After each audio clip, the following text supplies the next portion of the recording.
Hey, this is Tom Jacobs from tdjacobs.com. I'm an evolutionary astrologer and an energy worker and a channel. And at tdjacobs.com, there are quite a large number of resources, tools to help you along your journey, wherever you are in that path, including a number of energetically programmed crystals and stones. And this video doing today is introducing K2. Programmed K2, which is something that I've been working with since early March, so maybe almost 4 months. Getting to know it, the way I learned about a crystal, before I can teach about it, before I programming it, before I can offer it to anybody, I spend weeks and months living with it. In the case of tiger iron, the very first one, it was several years, but I've kind of learned more how to do it and how to adjust my frequency to let these stones affect me. So in this case, since early or mid-March maybe. So now they're available. I've been talking about them for a couple months, and I put up a couple blog posts on K2, Crystal Diaries, talking about my experience. A third is on the way as of the end of June here. And I want to show you what they look like and tell you what they're about and how the energy I put into them will affect you. So K2, here is one example, and this is just one of my little personal pieces. K2 is granite with azurite, so to speak, blobs, dots, right, circles, mixed in. Sometimes you might even see a little bit of a sparkly thing in there. There's some feldspar and mica in there too, which can catch the eye, and some other things. But the basic idea is granite is grounding. Azurite is very high vibrating, and having these two together, the idea is, and this is what you'll find when you research K2, and it's just that, the letter K, the numeral 2, K2 crystal, because there are different things that are referred to as K2. Do K2 crystal or K2 stone to look things up if you want to do your own research. The basic idea is very grounding, but then raising your vibration. Now, as I've worked with crystals over the last few years and taught people a lot of things about raising their vibration and getting grounded, I always tell people get grounded first so that you can build on a solid foundation, and then you can expand. So I always teach ground, focus on the lower 3 chakras, specifically the root first, and then the other 2, right, second and third, and then let the other ones, they kind of open and fall in place on their own. Let things fall in place naturally. But we have to focus on the lower 3 chakras. And I've spent years working on that. I use hematite, I use tiger iron, I use onyx, I use all kinds of things for the grounding. And then I also use the different high vibrating crystals after I feel very grounded. Now, K2 is very different. Here is another little piece. You can just see granite with blobs of blue. And it's very different in that it does both immediately. So when I first picked up the 2 pieces of K2 I first purchased, and they were actually a lot larger than this, I felt like I felt joy, and it was at a vendor at the Denver Body Mind Spirit Expo, where I was also a vendor. And I just got guided to go explore this lady's table, and she had 2 pieces, and I was just transfixed, and I talked to her about them and picked them up, bought them, walking back to my table, and that was probably, I don't know, 500 feet, maybe not that far, maybe 350. By the time I got back to my table, my voice was huge because I felt joy, and my 5th chakra opened up, and I couldn't contain the volume of my voice, literally. But it was joyful, and it wasn't exploding. It was just like somebody said hi to me as I walked back. I was like, hello, and it was just this gigantic voice. So I sat down with it and hung out with it, and I just felt really good and amazing, but not that mental. Something shifted. So I felt this, anyway, as I proceeded with the day, business actually slowed down. I think my brain took a rest, because what K2 does, I have found, in that it's very distracting actually. I'm less verbal when I hold them, so I can't hold them the whole time here.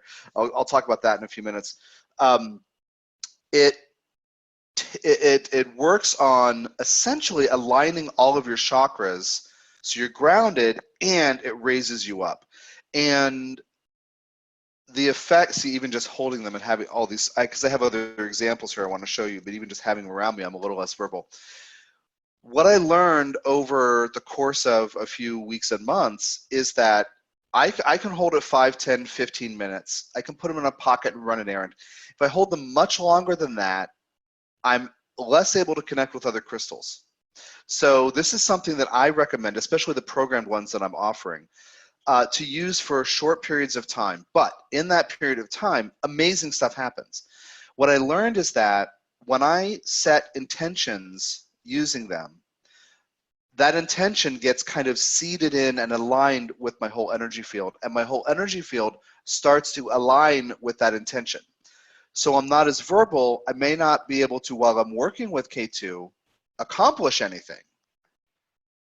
But when I put it down and go back to my life, I just find myself naturally doing the thing that I was intending. Not thinking about it, not saying, oh, I have to get my to-do list done. No, it's naturally happening. So that is unique among all the crystals that I work with and teach about and offer. That groundedness, that high level of clarity and focus, while, so if you use this crystal to set intentions, now, these are not silly, petty things, but things that serve you, things that allow you to serve others, things that are about health and happiness and productivity. In this case, the Soul's Journey Soundbite Database. Almost a year and a half, I have been working on this thing, and I wanted to finish it and release it. There were all these little tasks I had to do, all this data entry, all this and myself, right, my normal self was like, oh my God, I love this project. I want to get it to people. It's a really important teaching tool, but oh, I'm so tired. So I held these, I worked on that intention, and then I put them down. And over the next 4 or 5 days, I did it. I just found myself doing it, focused, in line with my intention. My behavior, my choices were in line with my intention. I didn't think consciously about it. It wasn't on my mind. I naturally felt myself doing it. And I felt very accomplished when it was finished. Even then, there was a technical glitch, and I had to do something else. And I was like, yeah, I was upset. I was a little frustrated, but I just did it. I just got it done. So the K2 for me, especially the way that these are programmed, put your intentions not into it, but work on your intentions, put them out, like lay them out, spell them out while you're working with it. And that grounded sense of pulling you into your body and to the earth, plus raising you up, it's a really phenomenal thing. I realize I have a lot to tell you about the K2, so bear with me here. Okay, so manifesting intentions. Well, one of the things that the K2 naturally does is help you reach your highest potential while you're in human form. So with that story about, oh, I'm so tired, I can't finish the thing, that's my brain, that's my personality. That's, a part of me who's been working on the project for like 16 months at that point and tired. For those of you who don't know what it is, it's an online database of almost 500 15 to 20 minute MP3s where I do these Soul's Journey overviews for people. They're blind readings, whatever, but I have all these charts, almost 500, and I have gone through them and noted in a spreadsheet that is now an online searchable database. So it's a lot of data entry and checking things and uploading almost 500 audio files. Just this whole big deal, and I just did it. Well, that intention is in line with something very deep in my heart. I want this teaching tool to be out there. So it wasn't like I was saying, something petty or sillier. I was orienting toward that. Well, that's part of my highest potential as a teacher, is getting tools together that will help people transform. So this, you can think of your highest good, but it's more your highest potential. We use that phrase in New Age circles all the time, my highest good or the highest good. It's really about letting you sort of stretch yourself into your highest potential. Now, I don't want anyone to get stuck on pressuring themselves to be better, to be greater, to be bigger. That's not the point, but that seems what the K2 wants to help you do. I mean, I think about that thought process. Oh my God, I've done so much data entry. That thought process is like, it really drags me down. But when I worked with the K2 and I focused and I said, this is where I'm headed, it naturally happened. And I've had that kind of sense of making things happen since then. I've had some clients and subscribers recently say, like some new subscribers who are just new to my world, they're like, how do you produce all this? Like, how, I don't understand how you can do all this. And it's because I focus, I use the crystals for support, and part of it the last few months, honestly, is the K2. So that is one story about the K2. Another story about the K2 is in this alignment process, I noticed my second chakra was not fully online. So I don't want to get too graphic here, but just in my own life experience, I've had a lot of relationship rejection. And in other lifetimes, a lot of that too. I had Pluto in Libra conjunct Venus, you know, loss, losing people, but also rejection. I have Chiron in the 7th. So I didn't realize my second chakra was not fully online because I'm doing all the Jehudi protocols, the Ascended Master, all, you know, pretty often. And what happened is physically in my second chakra, things started just behaving a little differently. I'm not talking about sexual activity, but I'm actually just talking about how my body felt and how, I'm trying not to get too graphic here, but I want to tell you the story. At first I was like, oh my God, this is weird. What the hell is happening? And yeah, it was just like opening up. So then I notice, yeah, my desire nature is a little more on the surface. And then I notice, yeah, that's been hidden sometimes because of some histories of rejection and indifference from other people I've been interested in and whatever. So anyway, so that has shifted a little bit, and that's been kind of really amazing. It also, though, brings up what in my second chakra has hurt regarding relationships and fairness and creativity over the years. And so now that part of me is more online, in line, more kind of more as present or open as all the other chakras, you know, it calls that I heal the things. So it's not like this magic bullet thing. You're going to be aware of whatever it is. For me, it was a second chakra. For other people, it will be different things. I don't know for people who kind of shield their heart if that will open it up, or if in the fifth chakra, you know, like I said, when I first picked them up, my voice got really huge. There was a joyful, joyful inability to contain my joy. But anyway, that's something that you should be aware of if you get them. I also noticed one other thing physically when I use the K2, and that is because I'm in the habit of using crystals, like holding on to them while I do other things. So I will do readings, for example, you know, with crystals in my hands, and sometimes even like, you know, like a variety of crystals plus the, you know, I do that kind of stuff all the time. And what I noticed when I had the K2 with me, one thing was I had a great deal of, well, I don't want to get to that first. Sorry. When I had my hands closed around them for a very long time, like 20, 30, 40 minutes, an hour, my knuckles started to hurt as if a little arthritic, which I don't have. So anyway, that is one thing to be aware of. I don't understand that yet, but when I use them for 5 or 10 minutes at a time, it never happens. So it's not like an issue. But when I held them a ton, you know, remember these are energetically programmed. I put energy into them, so they're giving off energy like batteries. So anyway, I noticed that in my just some of my fingers a little bit when I held it for a very long time. That's one of the reasons why I'm leaning toward recommending that you hold them for just a few minutes at a time. Now, if you just get K2 from another source, they're not energetically programmed, and some of what I'm telling you today may be applicable, but not all of it, because these are, you know, what I'm working with. I've infused with you know, some serious healing energy. Okay, so another part of this is subtle sensitivity. People will teach you and tell you that K2 can sharpen your intuition. Part of this is that grounded thing, pulling you up, you know, expanding, and part of that is opening to intuition. So I'm already a professional intuitive almost every day. Well, every time I talk to anybody, it's, you know, work-wise, you know, intuition comes in play. So that's not foreign to me. That's not something that I, you know, need to have open or want to have open.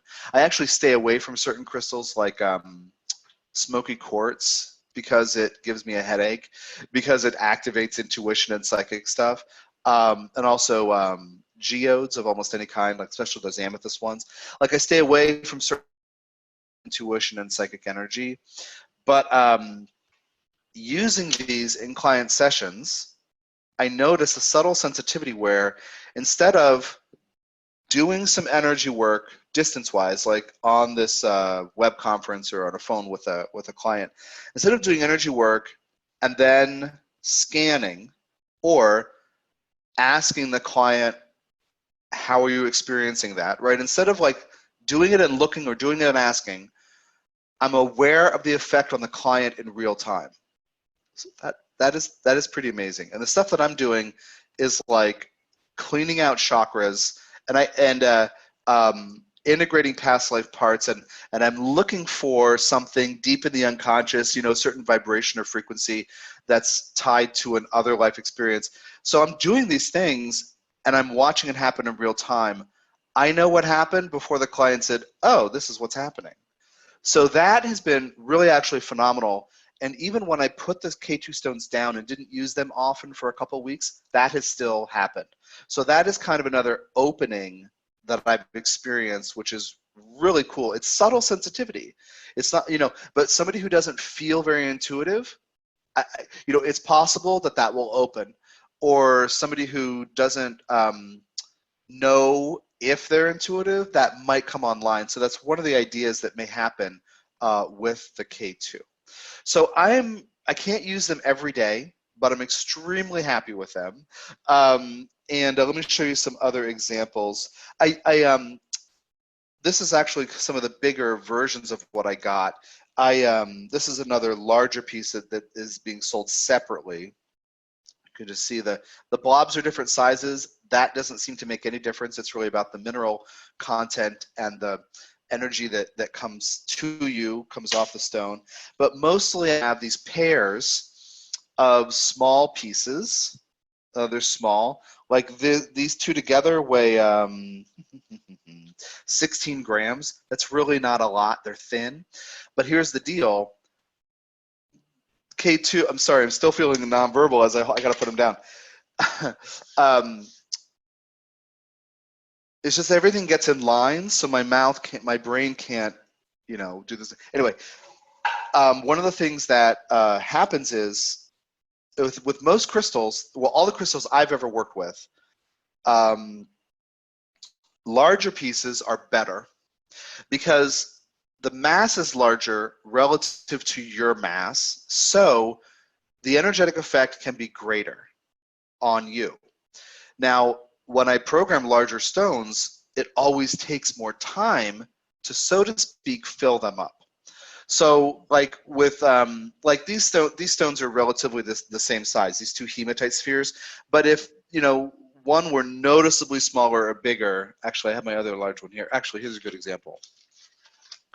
These are Orlite 23 pieces, and they're noticeably different sizes.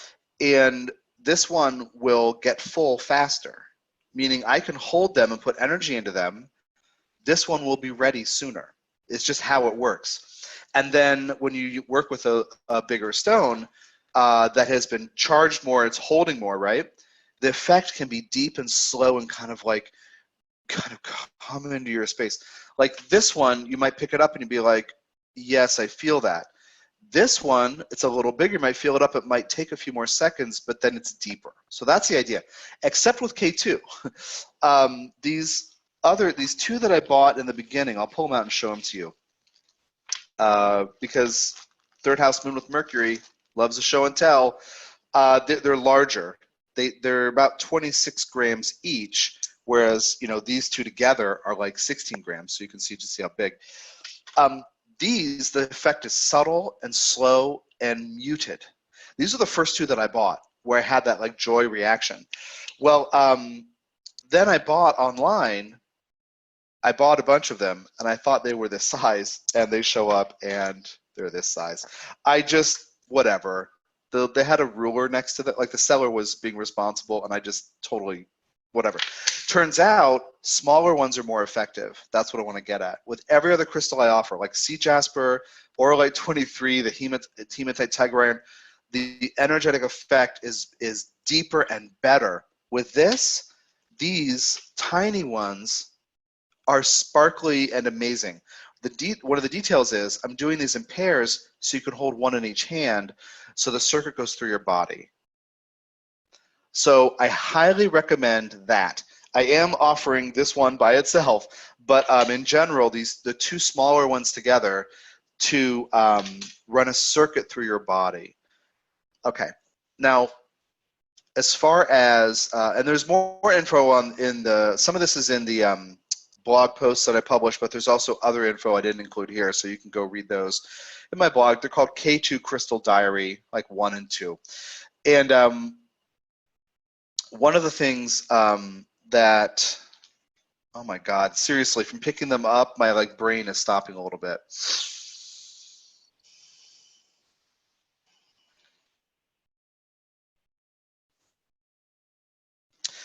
So as far as using them, like I said, use them for 5, 10, 15 minutes, connect with the frequency and set some intentions.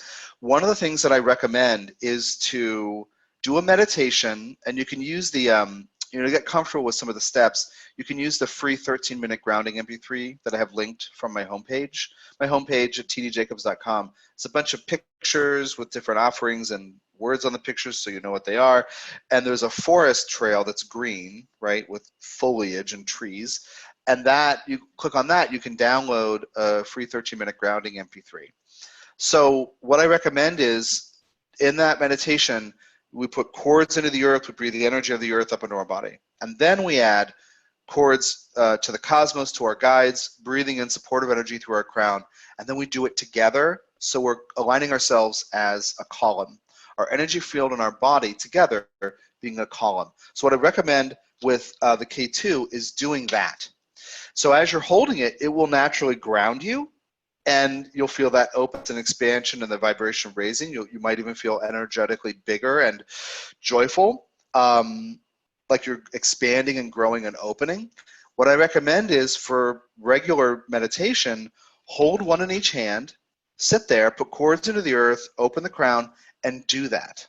Let the stone affect you and breathe like that, 5, 10, 15 minutes, whatever. And at first, get to know them. Like when you first get them, maybe you don't have to do the intention thing. You and try to open things up and organize things. As you get comfortable with it over a few days, a few weeks, start setting your intentions. And one thing to realize when you're setting intentions is, you might put out a wonderful intention, and then this is kind of a bigger Neptunian teaching in general, but I want to include it here briefly. You might have wonderful intentions, and you put them out there, and then the opposite might come to you, or might seem to stop you or drag you or slow you down. One of the things is to give the universe the benefit of the doubt that it's working with you. So we say things like, I may not know how this is going to happen or how the details are going to line themselves up, but here's where I'm headed. Thank you, guides, cosmos, universe, ancestors, deva, spirits, whatever. Thanks in advance for your support. And then you let it go, and then you live your life, and the guides start helping you, and things get orchestrated. Well, now, this is a little different, and it makes you feel powerful and filled with that intention you set. But recognize there's still things you may not know how it's going to happen. These show you two other sets here, even where there's like kind of tiny and faint, but then also where they're kind of really big and loud. These will make you feel stronger, more powerful, more clear. And so just be aware that the thing still applies, where you might feel fantastic setting out this great intention and being aligned with what's true for you. And then you might still find some things in the world, but this will give you more boost of confidence and clarity to deal with that one by one. Just be aware that that normal thing I teach about intentions still stands with these. So as far as other use, If you're comfortable holding them for a long time, awesome. It could be just that I'm very sensitive. Take them on a walk, put them in a pocket, especially because these are so tiny and lightweight. They're easy to have in your pocket. Once you get used to the frequency, you'll notice them. You know, you'll realize that they're in your pocket. You'll like kind of be like, oh yeah, that flavor's here. I got it. You can hold them while you sleep if you want. If it's not too energizing, you can put them next to your bed under a pillow, on a bedstand or something. But anyway, there are all kinds of different ways to use them. And because the effects and the best uses for everybody can vary, I do offer email support for anyone who gets a programmed crystal from me whenever. Basically, you get the stone. It's like having a new friend, but you don't speak the same language. I will help you understand its effects. You'll write me and say, oh yeah, I'm having this kind of crazy dreams every night, or this is what's happening in my shoulder. I'll help you understand it, given the nature of the stone and what it's doing. And anyway, so I do teach that. So just so you know, any of the programmed crystals on my site, I will teach as much as I can over email for you. So anyway, that is the end of this video. Thank you for your time and energy. And I hope, I can be of service to you with programmed crystals for now, everything from the root to the 7th chakra, all kinds of life issues. I think there are probably like 15 that I have available on my site. And if you're curious about what might be right for you, all the pages have info, links to blog posts. I have videos here on YouTube, but also you can write me and say, here's my life issue. What do you think might be the best place to start? Or I'm thinking of getting 3. Can you recommend the right ones given what I'm about to tell you? So I'm happy to do prescriptions as well, where you say, oh, it's a relationship thing and here's the detail, or oh, it's a family thing, or it's a physical thing. Be in touch, tom@tdjacobs.com, and I will do what I can to be of help. Thank you, and take care.